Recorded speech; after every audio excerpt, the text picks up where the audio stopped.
Check one, check two.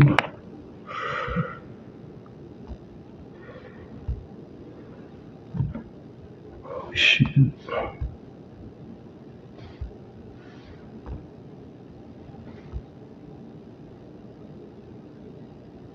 Oh, did I upload it? Didn't even upload the shit. Are you serious? Did it say distract release?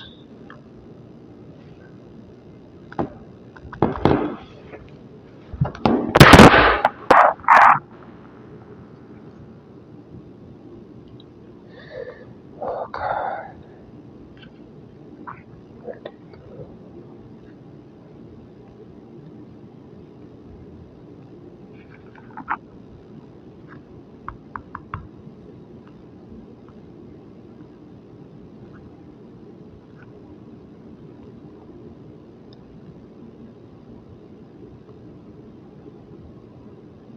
Okay.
All right, I'm back. I didn't know I took that long of a pause.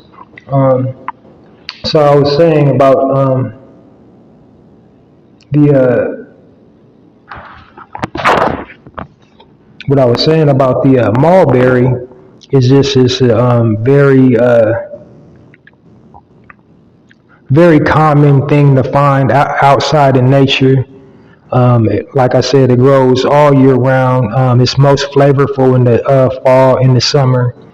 Like they're most juiciest and sweet in the fall and the summer, but they pretty much will keep you fed.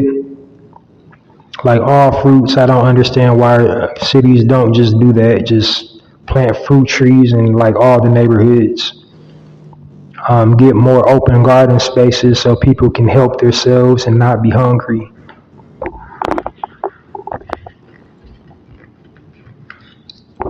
But I digress. So moving on to the next section.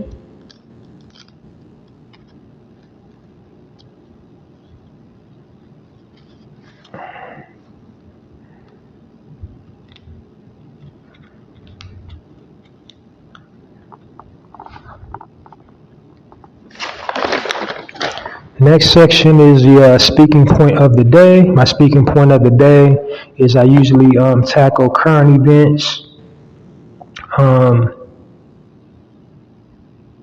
And the reason why I do that is to, and in that instance, what I'm doing is controlling the narrative, because when news, especially breaking news, happens, they have us looking and sounding the craziest they can possibly can do.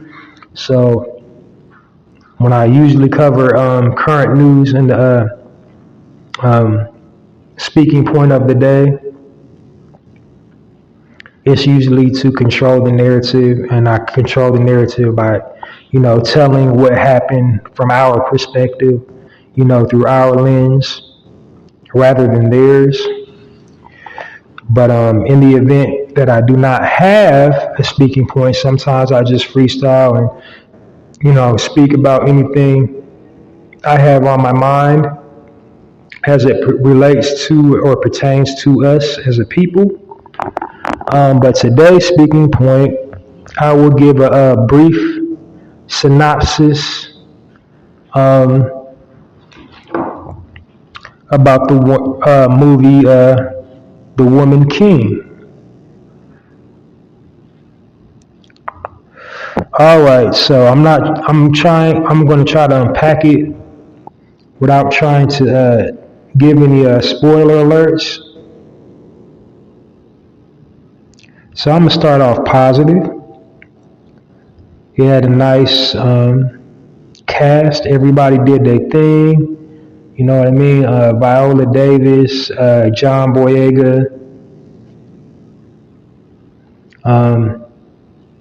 Very, very, very talented staff of actors and actresses.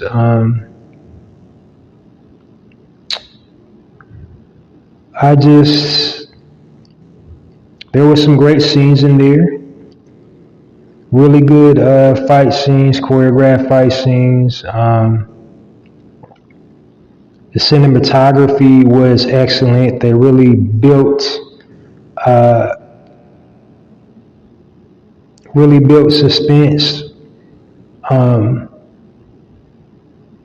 But,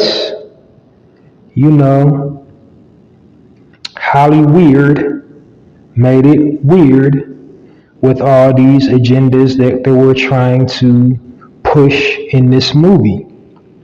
So first of all, I think what they was attempting to do was they was trying to capitalize off the Black Panther, trying to recreate the Black Panther wave. Now, I'm not such a film buff to tell you why it's not hitting its numbers at the box office. I don't know why people ain't going to see it. I really don't. But just in general, they're really trying to try it. There's some subtle undertones there that I didn't really appreciate and care for. The very first one is, our involvement in the slave trade. They was really trying to push and sell that. If you know your history, if you ever picked up a book, you already know you can mentally call BS in your head. What are we doing? Why are you even trying to go there? Again, trying to push a narrative, trying to, sell us on, this is the same reason why they spin the narrative of that we all came from slave ships, when in reality, most of us was already in the Americas. More than a quarter of us that are here now, did not come from Africa. We was already living here.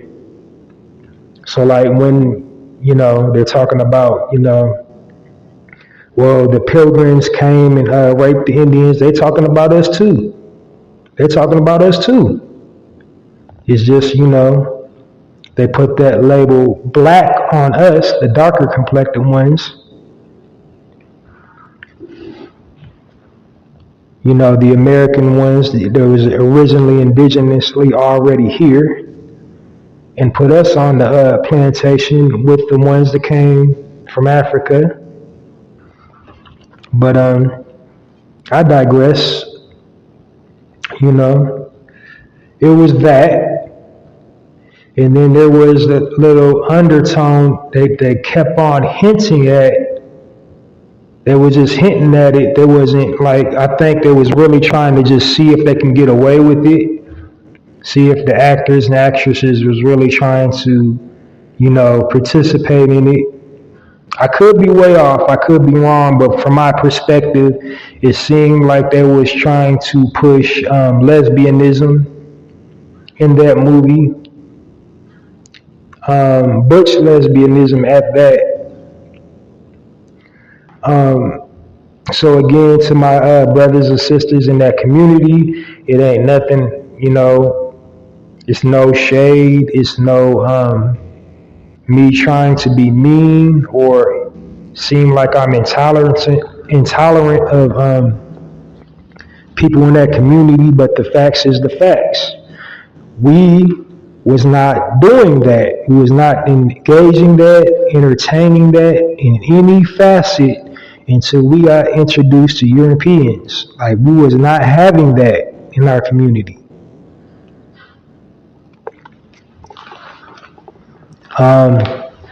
Another point in the movie, the hierarchy. Now, I'm not trying to nitpick the movie to death, because I understand in movies you have to try to sell it. You have to just, you have to play it up, and you really have to try to sell the movie. But when things are intentionally done, then I think I take issue with that. So when they're talking about the African hierarchy, some scenes in the movie, I'm not trying to give spoiler alerts, but well, I guess I can say spoiler alert. Not trying to ruin the movie for you if you haven't seen it, but there were some scenes where they got that just all wrong. Because first of all, the multiple wives thing, in our culture, in the early civilization we was over there, we didn't marry, sexual pleasure wasn't the main goal of having multiple wives. The main goal of having multiple wives is like literally to build a nation, to keep generational wealth. So typically, the hierarchy in most African tribes, definitely in Kemet, ancient Kemet, when they had the multiple wives, they selected women with specific skill sets. Okay, so like they was having multiple babies with women with, excelled in different skill sets. And that they would have a male child from each one, so the male child automatically goes with the father and begins his warrior training as soon as he can walk, So they was trying to, in the movie, portray it like, he had the multiple wives for like, just like male machismo, like just to make him feel like a big man. And that wasn't the core of, that culture. That's not what they did. That's not why they had the multiple wives.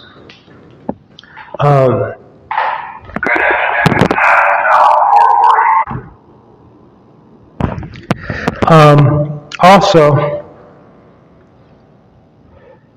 they in that movie, I lost my train of thought. What was I saying? Okay, yeah. So like the multiple wives thing, just said the multiple wives. Also in the movie, they seem to be like trying to drive a wedge between the original man and the original woman.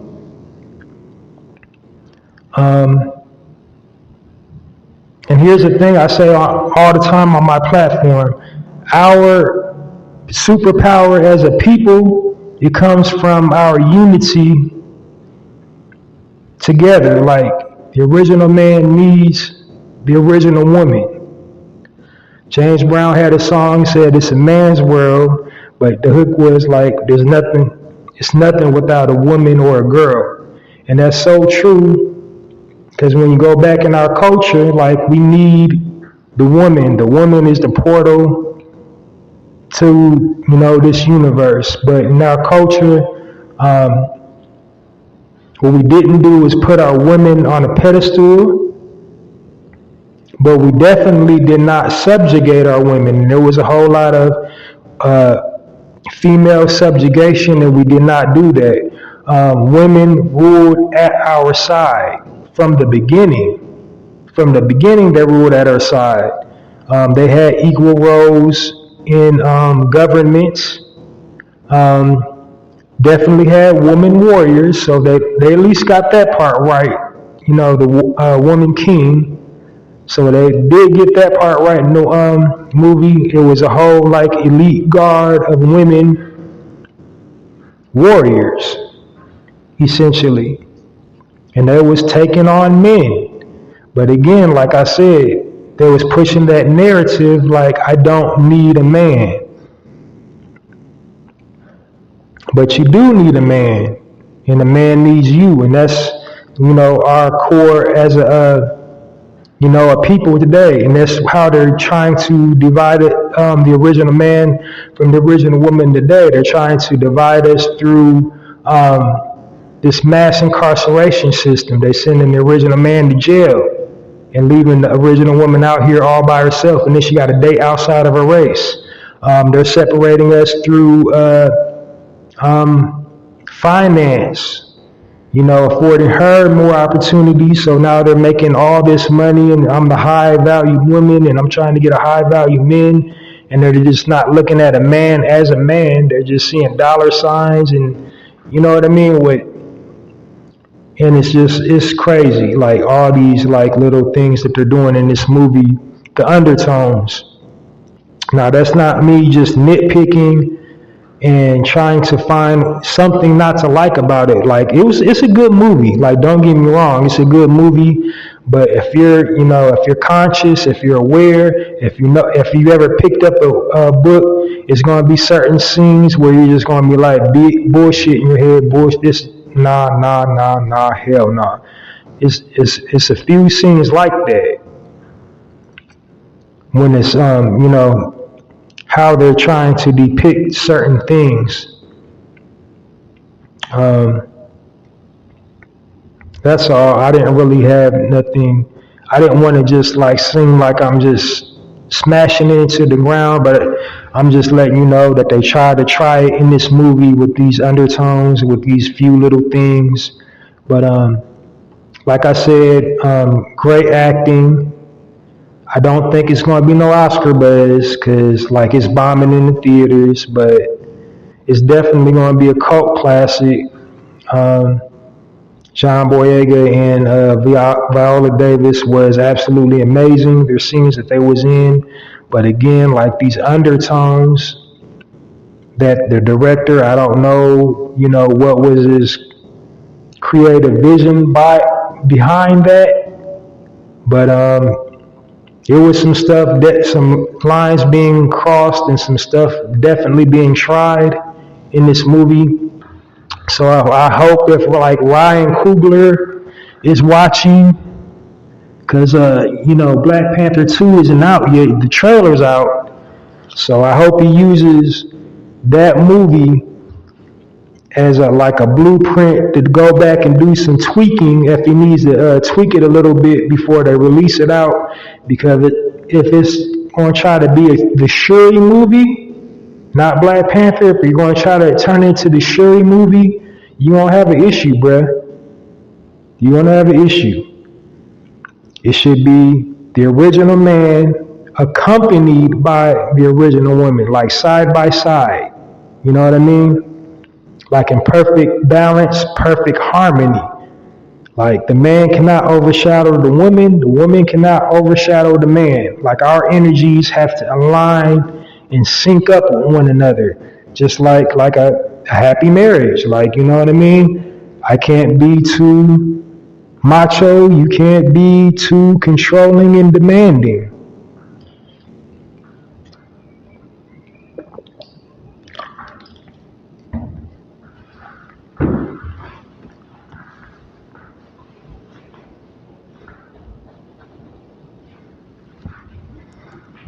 But yeah. Aside from the little undertones, the movie is really good. I urge you to go, watch it, support it. If nothing else, just to support the cast of the movie, all black cast, all original people cast. Excuse me. I almost broke my own rule for my platform. And that'll do it on that section. Now, for my very last section of the Narrative Podcast, is the final thought section. And this section is basically just a gem, jewel, pearl of wisdom, just something to resonate on your mind.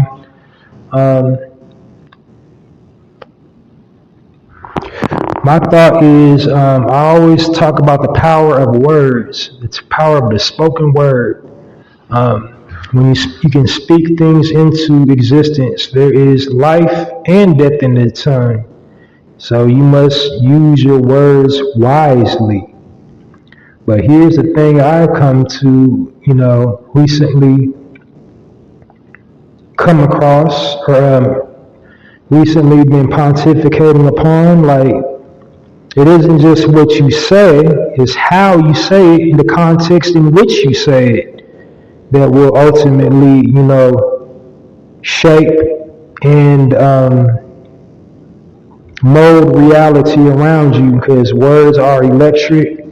Words make physical matter take shape and form. We see it with highly successful people. They speak things over themselves, and after you release it out of your mouth, it becomes so. Just like that. It might not happen right away, but it will happen. It might happen not in the form that you thinking it'll happen, but it will happen into, it will come into existence in some type of capacity, something.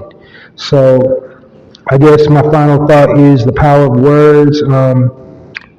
Another thing that I add to that, it's not just what you say out loud, it's what you internally say to yourself.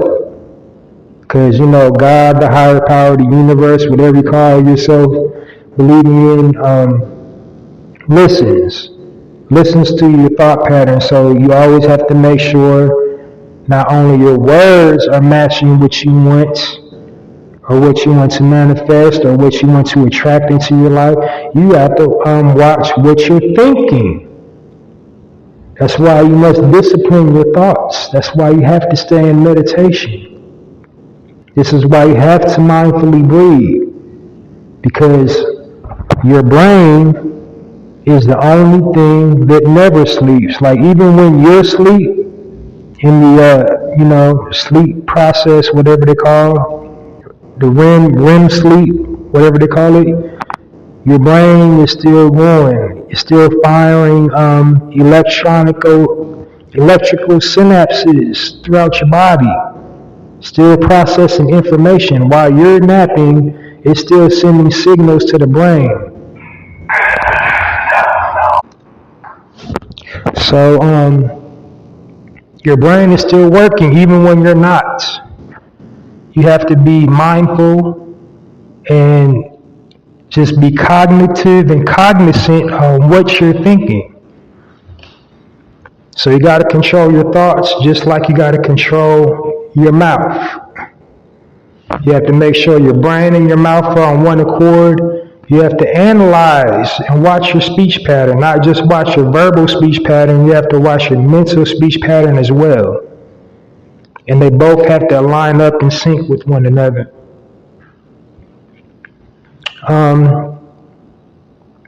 So I think I'll stick a pin in it there. It's been a full episode of the Narrative Podcast. I just asking all my listeners to download this episode, not previously recorded episodes of the Narrative Podcast, Also support my poetry blog, Halsey's Poetry Corner, at www.mrhalseysblogs.com on blogger.com, powered by Adam. And the way you support that is share all my poems from that link onto all your social media platforms: Facebook, YouTube, Twitter, TikTok, Tumblr, WordPress, whatever you got, share that poem on there. I got all kinds of projects that I'm working on. Just continue to support me as my platform is growing bigger. You're going to be seeing more content coming from me. I'm trying to make the leap from this audio platform to visual visual platform. So you're going to start seeing videos and stuff just randomly popping up from me. Also,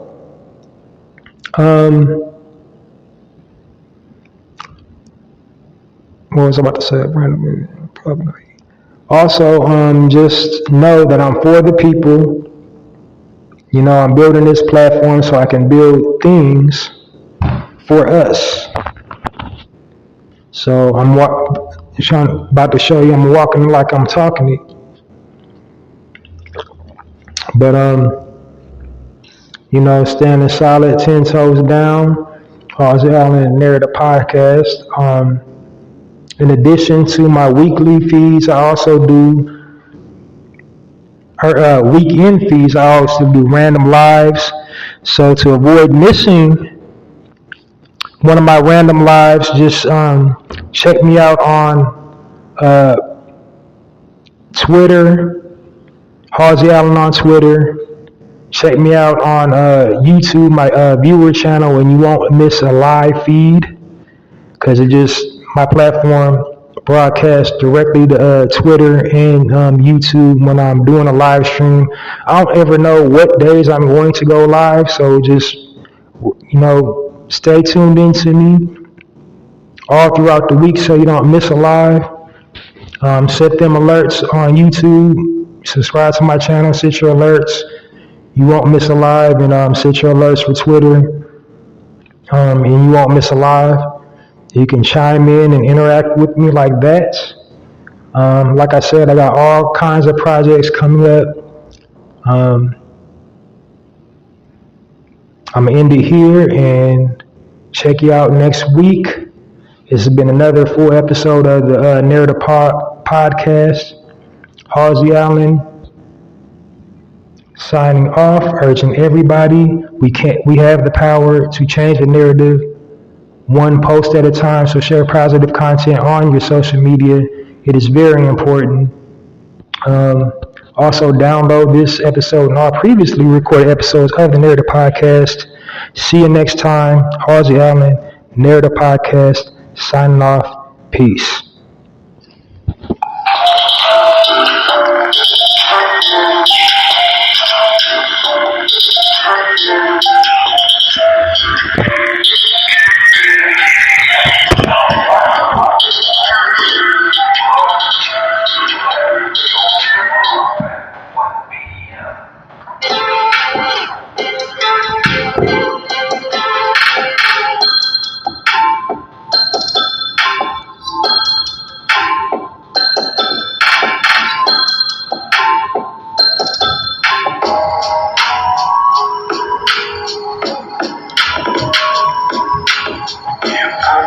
Set your place on fire. Put a little bit of shit, put a little bit of shit, get a little bit of gasoline. Put a little bit of shit,